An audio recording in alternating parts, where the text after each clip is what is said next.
أعوذ بالله من الشيطان الرجيم.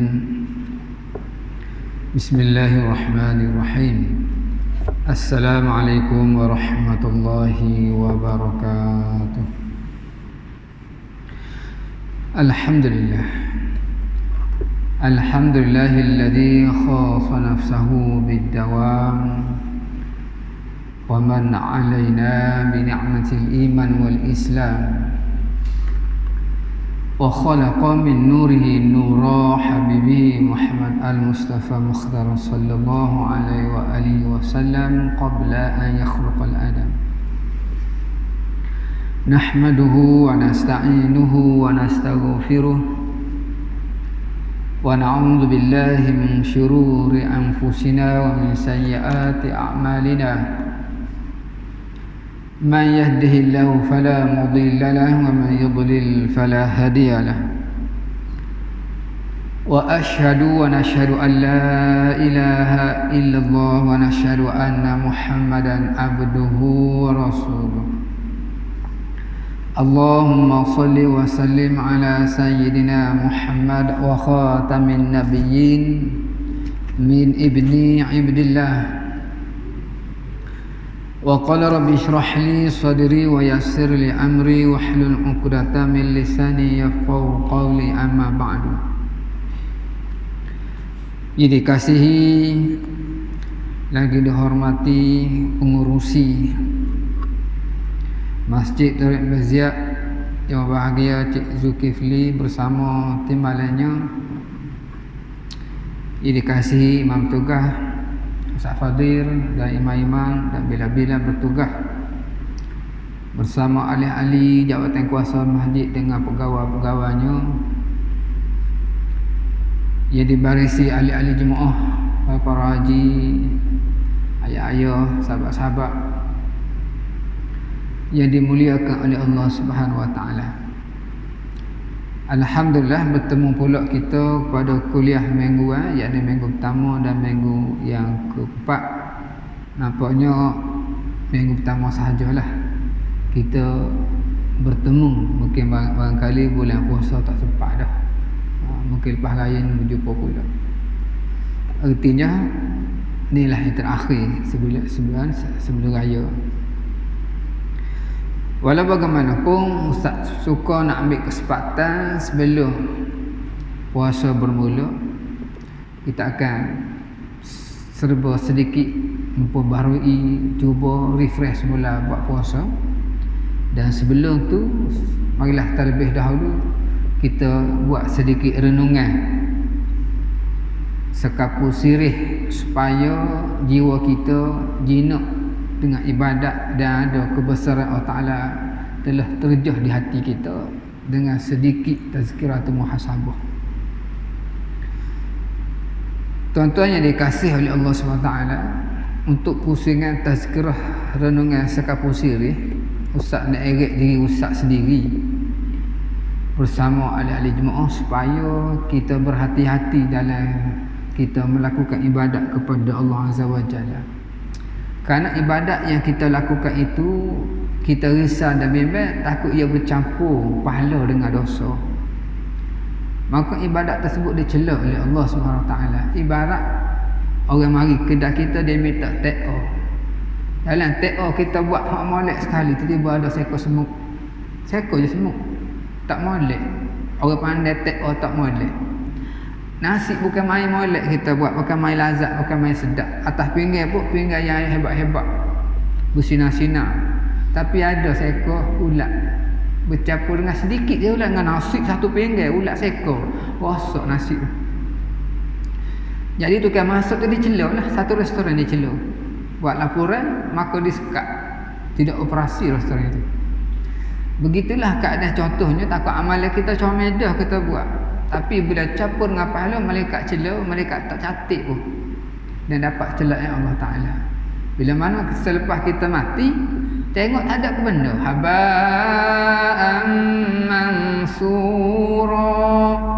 Kita tengok ibadat kita ingat banyak, tapi seperti debu-debu, tak ada faedah yang bertebangan. Jadi apatah lagi kita nak cuba memperbanyakkan lagi ibadat dalam bulan Ramadan ni. Dah lah sekarang dah capur dengan dosa dah. Masuk ibadat pula dalam bulan puasa kita tekan merah muka-muka. Sallallahu wasallam alaihi. Kita ingat okey dah sampai pukul 10. Tasbih terawak. Tapi lagi banyak dosa capur dengan pahala. Oh tuan-tuan, subhanallah, ni tak jauh. Kenapa antaranya ada sebab-sebab yang kita tidak cuba tilik tengok, kita kena hitam. Apa saja yang kita buat ibadat tak boleh lari pada adanya ilmu. Jika kita buat tanpa ilmu, rosaklah situ.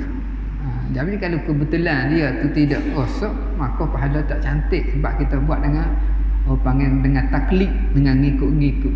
Kalau taklid dah ikut ustaz tak apalah, ustaz tu orang tahu. Kalau taklid dengan Syiah Wahabi pula masalah. Kita tengok dia betul sebab kita tak tahu pun ahli sunnah berjemaah tak habis, jadi pun kita bertaklid pada orang Wahabi pula. Sebagai nama tahlil, kita bertaklid dengan Wahabi, tahlil tak boleh. Kita tak ikut tahlil. Talqin tak ikut, talqin bertaklid tak ada hujah. Dia kata. Begitu kita berdebat dengan Wahabi dengan ahli sunnah wal jemaah, masing-masing ada hujah. Maka kita ambil mazhab kita, apa nama mazhab orang lain.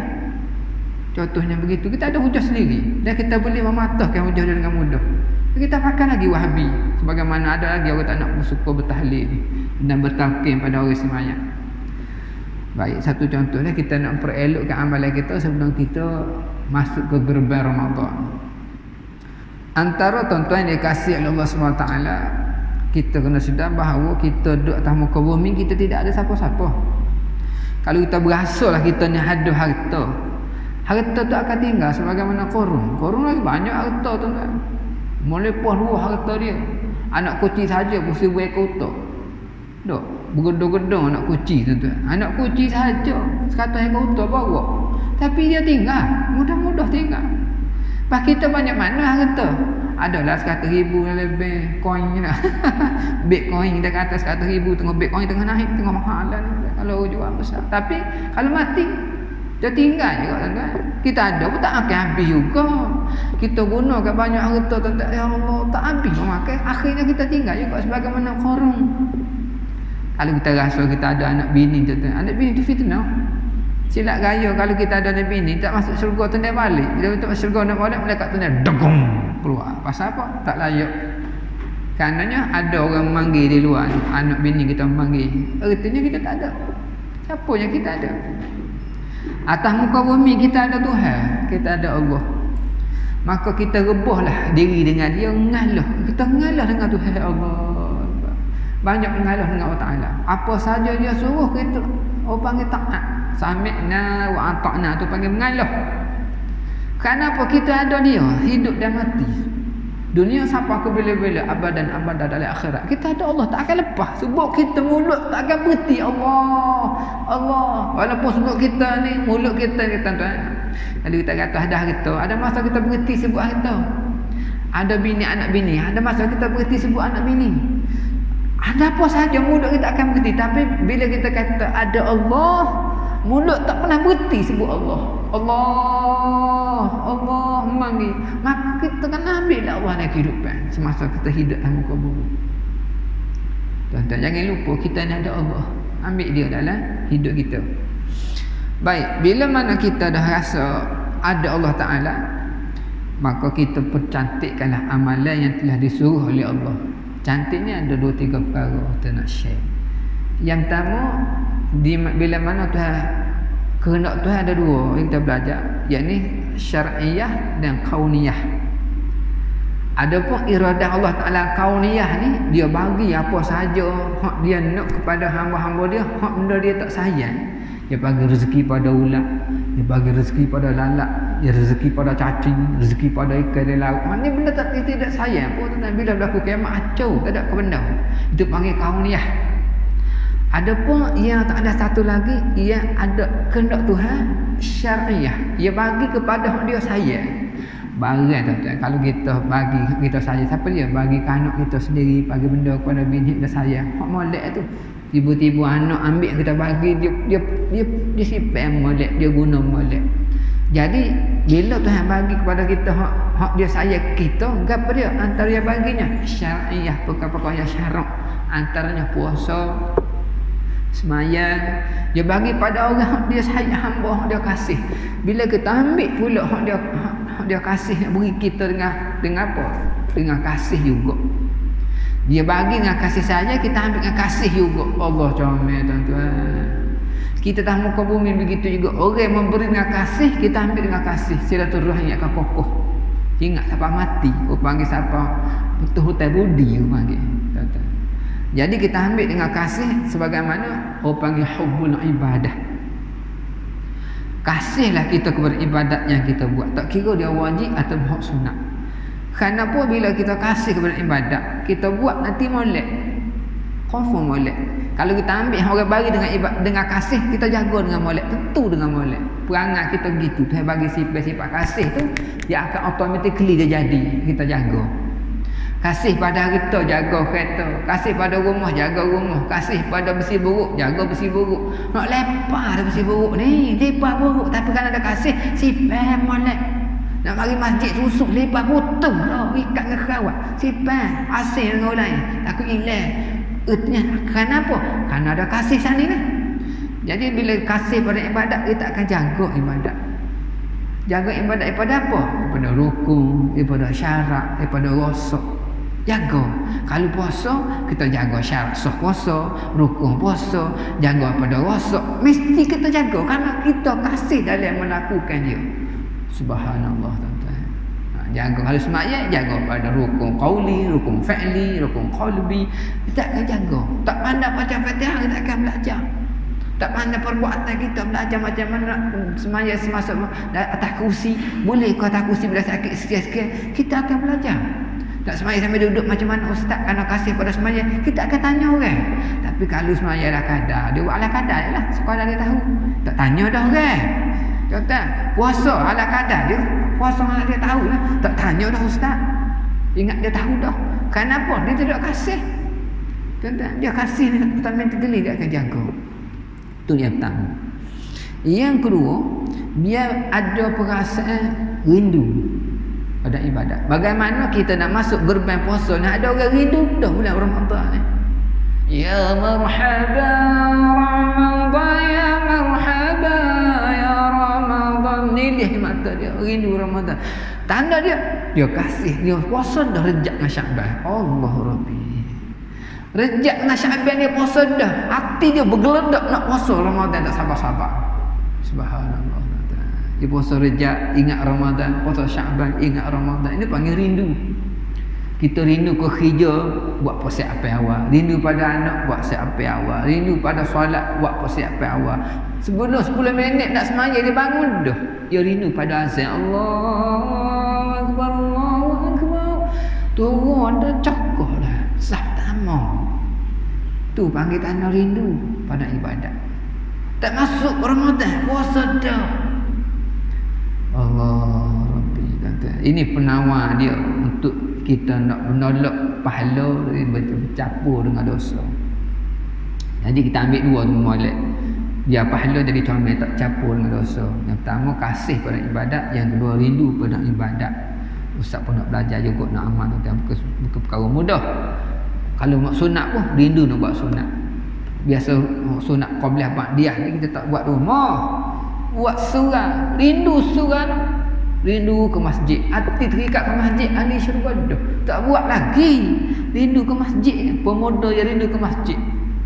Apatah lagi mari masjid dengan tunduknya, dengan keadaan ada sifat kasih sayang kepada Allah Ta'ala. Allah mengalah dengan Tuhan. Subhanallah.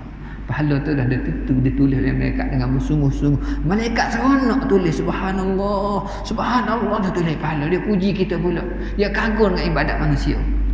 Dan kadang dia menulis macam kita periksa cikgu, tengok anak murid kita betul belakang. Kita right subhanallah, anak aku subhanallah, anak murid aku seronok right. Sebab apa? Jawapan comel belakang.